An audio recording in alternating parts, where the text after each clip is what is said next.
సరే ఇప్పుడు తిమ్మిర్లు ఎక్కడము, దాని తర్వాత చురకలుగా అనిపించడం, మంటలు వస్తున్నాయి అని అనడం, ఇవన్నీ లక్షణాలు న్యూరోపతి లక్షణాలుగా చూస్తామా, లేకపోతే ఏదైనా చెడ్డ అలవాట్లు ఉంటే మనకి వాటి వల్ల ఈ లక్షణాలు రావచ్చు అనుకోవచ్చా? సాధారణంగా చెడు అలవాట్లు అంటే ఈరోజు మనకున్న సొసైటీలో స్మోకింగ్ ఒకటి, ఆల్కహాల్ ఒకటి, టొబాకో చూయింగ్ ఒకటి మేజర్గా తీసుకుంటామండి మనం. కొన్నిసార్లు ఈవెన్ కొన్ని అంటే ఒక రకమైన నాటు మందులు లాంటివో లేకపోతే ఏదన్నా కొంత హెవీ మెటల్స్ లాంటివి వాడటం కూడా తీసుకుంటాం మనం.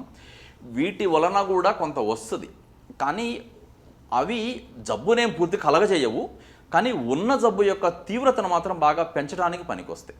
ఓకే, అంటే వాటి వల్ల రావు మనకి ఇలాంటివి, వల్లనే మొత్తంగా రాదు, but it has some portion of the impact ఒక 25% ఆఫ్ ద రోల్. దాని యొక్క తీవ్రత మామూలుగా అప్పటిదాకా వాళ్ళకి అలవాట్లు లేకుండా న్యూరోపతి వచ్చి ఉంటే వాళ్ళు దాన్ని భరించగలిగే వాళ్ళేమో. ఈ అలవాట్ల వలన దాన్ని భరించలేనంత తీవ్రంగా వాళ్ళు ఫీల్ అయ్యే పరిస్థితి ఉంటుంది. అంటే దాని యొక్క ఇంటెన్సిటీ, ఇంపాక్ట్, ఫ్రీక్వెన్సీ పెరుగుతుంది. దాని వలనే వచ్చేదాని అయితే కాదు, ఎందుకంటే ఇదంతా కూడా ఒక మెటబాలిజం యొక్క డిస్టర్బెన్స్లో నుంచి వస్తుంది.